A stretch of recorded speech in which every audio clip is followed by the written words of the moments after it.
Assalamualaikum warahmatullahi wabarakatuh. Innal hamdalillah alhamdulillahi rabbil alamin walladzi arsala rasulahu bil huda wa dinil haq liyudhhirahu 'alad dini kullih wa kafa billahi syahida.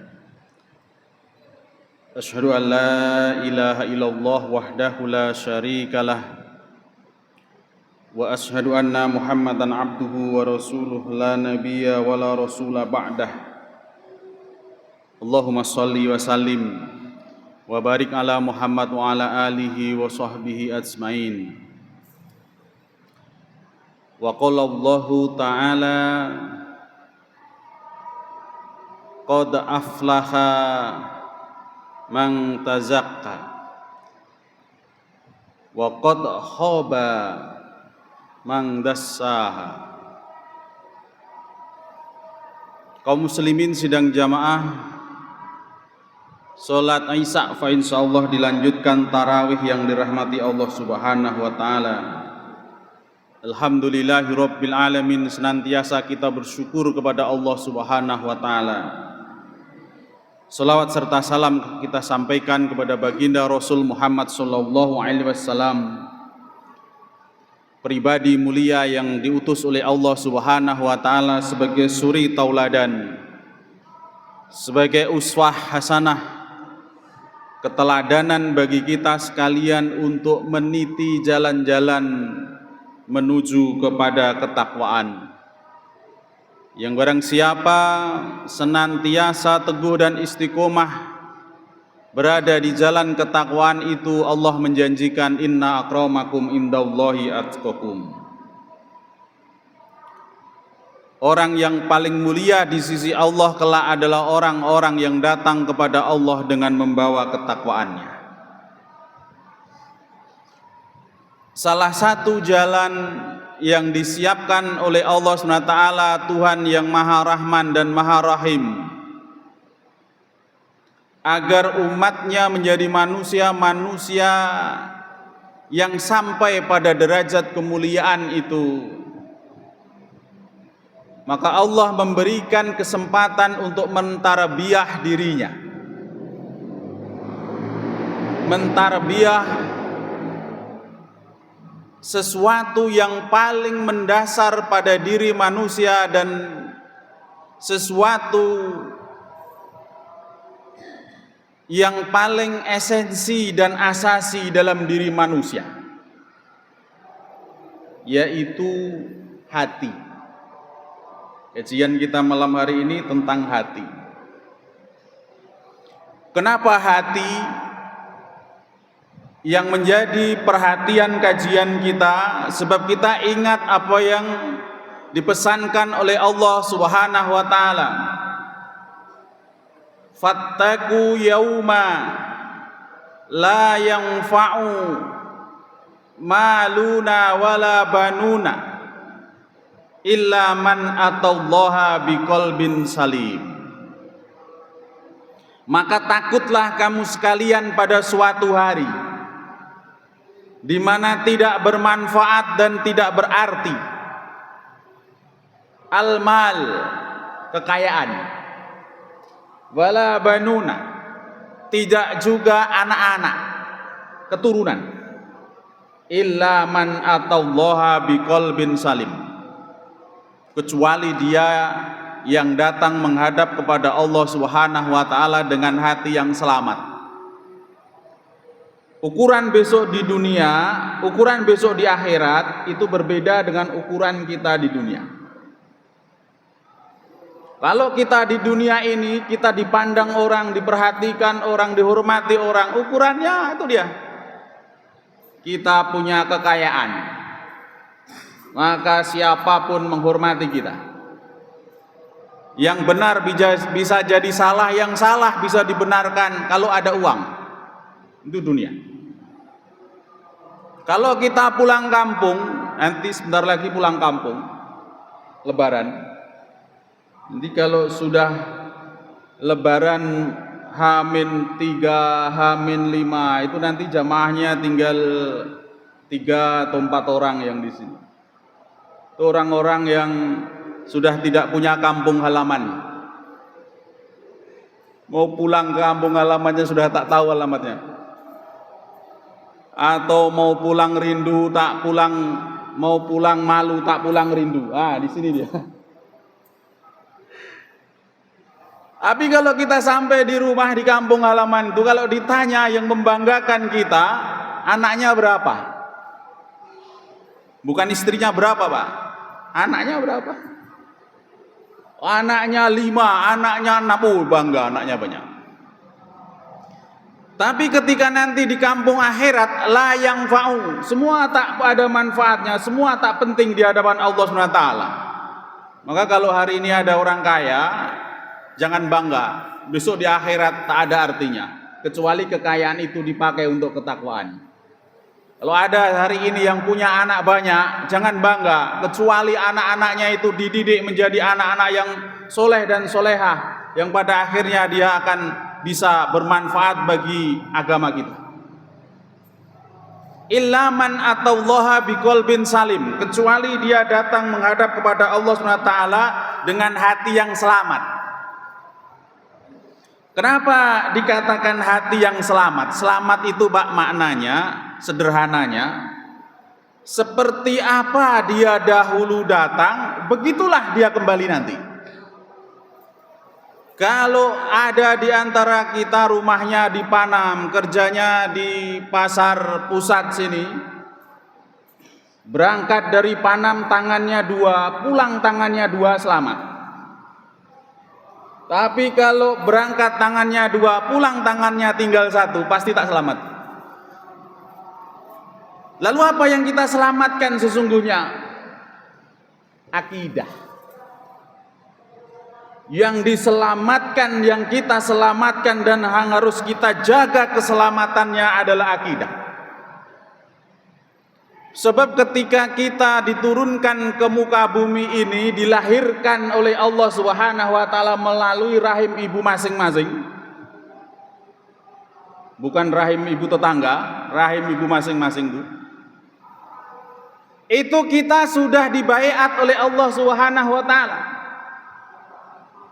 Alastu birabbikum, apakah kamu bersaksi bahwa kamu nanti kalau sudah turun ke muka bumi terlahir sebagai manusia, kamu senantiasa menjadikan aku Tuhanmu ini sebagai sesembahanmu, Allah ini sebagai ilah, sebagai sesembahanmu. Qalu bala sahidna, semua yang sudah terlanjur lahir ke muka bumi ini, entah apa latar belakang agamanya sekarang, qalu bala sahidna, betul ya Allah, saya bersaksi, saya bersumpah Engkau akan melahirkan aku di muka bumi, dan sejak sekarang aku berjanji besok kalau aku hidup di muka bumi hanya Engkau Tuhanku.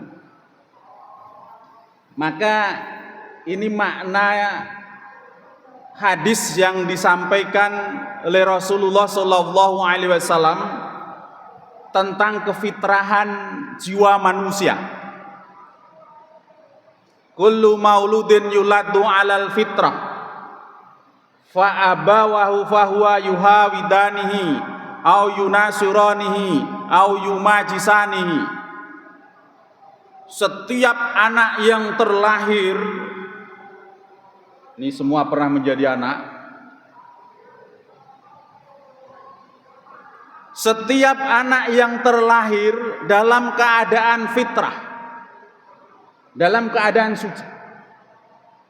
Fitrahnya anak yang lahir itu, dia sudah berjanji dengan Tuhan bahwa sampai kapanpun Tuhan Allah Subhanahu wa taala adalah sesembahannya. La tabdila li khalqillah, dan itu tidak akan pernah hilang pada diri manusia. Tidak akan pernah hilang. Naluri manusia itu selalu bertuhan. Tetapi nilai-nilai dan semangat ketuhanannya itu nanti ada yang tertutup. Siapa yang menutupi? Fa'abawahu, orang tuanya. bapaknya. Makna bapaknya ini bisa bapak biologis, bapaknya yang memang punya sponsor dia lahir itu bapak biologis namanya. Bisa juga bapak sosiologis masyarakat. Bisa juga bapak politis, Pak RT, Pak RW, Pak Camat, Pak Lurah, Pak Bupati, Pak Gubernur, Menteri, Presiden, bapak-bapak politis. Karena pendidikan kita ditentukan oleh politis. Bisa juga bapak dalam arti edukatif, pendidik, guru, ustadz, motivator. Yang hati bertuhan itu nanti bisa kabur ketuhanannya. Kenapa? Karena diajarkan kepada mereka keyakinan-keyakinan yang lain. Apakah dia Yahudi, apakah dia Nasrani, apakah dia Majusi. Tetapi diajarkan apapun kepada dia, dasar keyakinan yang ada di dalam diri kita adalah selalu bertuhan kepada Allah Subhanahu wa Ta'ala. Maka kalau manusia menggunakan nalarnya yang baik, dikasih doktrin ketuhanan dari manapun, fa'alhamaha fujuraha wa taqwaha. Kalau dia mau menggunakan akalnya yang sehat, maka Allah akan memberikan kefahaman tentang nilai-nilai ketuhanan itu. Mana yang benar, mana yang salah, mana yang fujur, mana yang takwa. Ada Tuhan dikenalkan kepada kita, macam-macam lah namanya, macam-macam. Tapi kalau manusia itu mau memikirkan dengan ketajaman nalurinya sendiri, maka dia tidak akan pernah goyah. Sebab yang namanya Tuhan, kalau kita membaca dalam surah Yunus, ayat-ayat yang awal, ayat yang keempat, sangat jelas sekali siapa Tuhan yang sesungguhnya. Inna rabbakumullah, sesungguhnya Tuhan kamu itu namanya Allah. Cari di muka bumi ini, kalau ada Tuhan yang namanya bukan Allah, mungkin dan pasti dia bukan Tuhan, bisa jadi hantu. Kalau namanya bukan, kenapa Tuhan yang namanya Allah itu Tuhan yang sesungguhnya? Inna rabbakumullahu alladzi khalaqas samawati wal ard. Dia yang menciptakan muka bumi, yang menciptakan langit dan bumi ini. Kalau ada Tuhan tidak menciptakan langit dan bumi, maka pasti dia bukan Tuhan. Tuhan yang sesungguhnya syaratnya dia menciptakan langit dan bumi. Dan selanjutnya ilal akhir. Sebab itu bukan pokok kajian kita malam hari ini. Maka hati siapapun yang senantiasa dijaga dalam keimanan, maka dia pasti bertauhid kepada Allah SWT.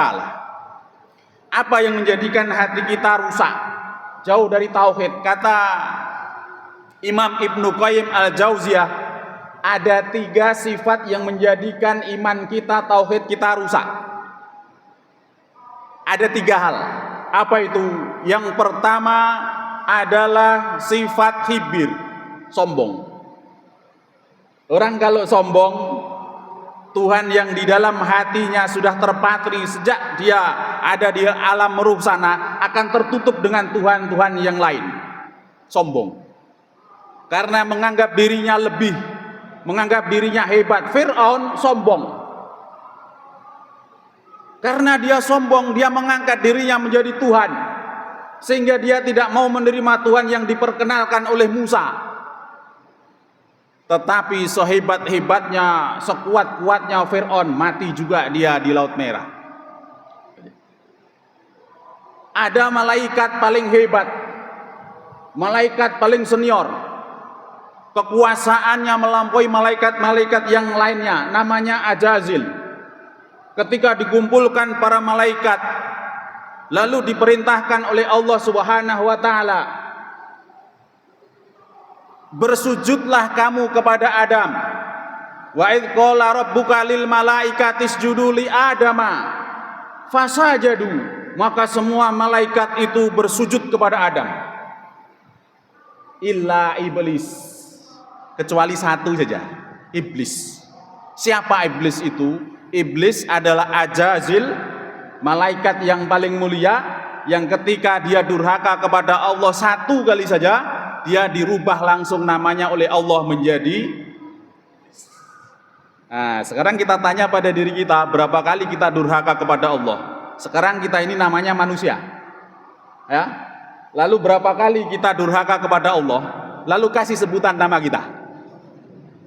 Kalau Ajazil menjadi iblis, kita manusia jadi apa kira-kira? Jawab masing-masing. Pertama, hibir. Yang kedua, tauma. Manusia yang tamak, rakus. Toma itu sifat yang tidak pernah puas mendapatkan nikmat. Dapat 2, pengen 3, dapat 3, pengen 4, dapat 4, pengen 5. Toma. Orang yang toma, maka hatinya akan tertutup atas ketomakan itu, sehingga nilai ketauhidannya itu menjadi tertutup. Maka orang-orang yang tertutup hatinya disebut kafir. Maknanya tertutup. Ada kisah Nabi yang populer, terkenal, namanya Adam alaihissalam. Adam sebagai manusia punya juga sifat toma. Dikasih dia surga. Ya Adam uskun anta wa zaujukal jannah. Wahai Adam, masuklah kamu ke dalam surga itu, dan makan minumlah kamu sesukamu. Satu saja tidak boleh. Apa? Wala taqraba hadhihi sajarah. Semua boleh dimakan, satu saja yang tak boleh. Apa itu? Buah kuldi. Tapi karena toma, makan pula dia buah kuldi. Karena dia makan buah kuldi itulah, maka kemudian kita hidup di muka bumi ini. Kita berapa kali makan buah kuldi? Berapa kali kita melakukan pelanggaran? Adam sekali melakukan pelanggaran, turun dia ke muka bumi. Kita berapa kali melakukan pelanggaran, tak turun-turun. Mungkin nanti di akhirat itulah balasannya, turun kita di neraka. Sifat-sifat inilah hadirin yang dirahmati Allah Subhanahu wa taala, yang pada akhirnya menjadikan hati kita rusak. Yang terakhir yang merusak hati kita adalah sifat kita syirik. Tak suka melihat orang senang. Tak suka melihat orang senang. Senang melihat orang susah. Ini yang menjadikan hati kita rusak. Kata Imam Ibnu Qayyim Al-Jauziyah, kalau tiga-tiganya itu bersemayam di dalam hati kita, maka dipastikan hati kita akan tertutup dari kebenaran, dan hati kita akan jauh dari nilai-nilai ilahiyah, nilai-nilai ketauhidan. Puasa menjadikan kita memiliki hati-hati yang bersih. Puasa insya Allah membersihkan hati kita dari 3 karakter atau sifat keburukan yang disampaikan oleh Imam Ibnu Qayyim Al-Jauziyah. Semoga bermanfaat. Terima kasih atas perhatian. Assalamualaikum warahmatullahi wabarakatuh.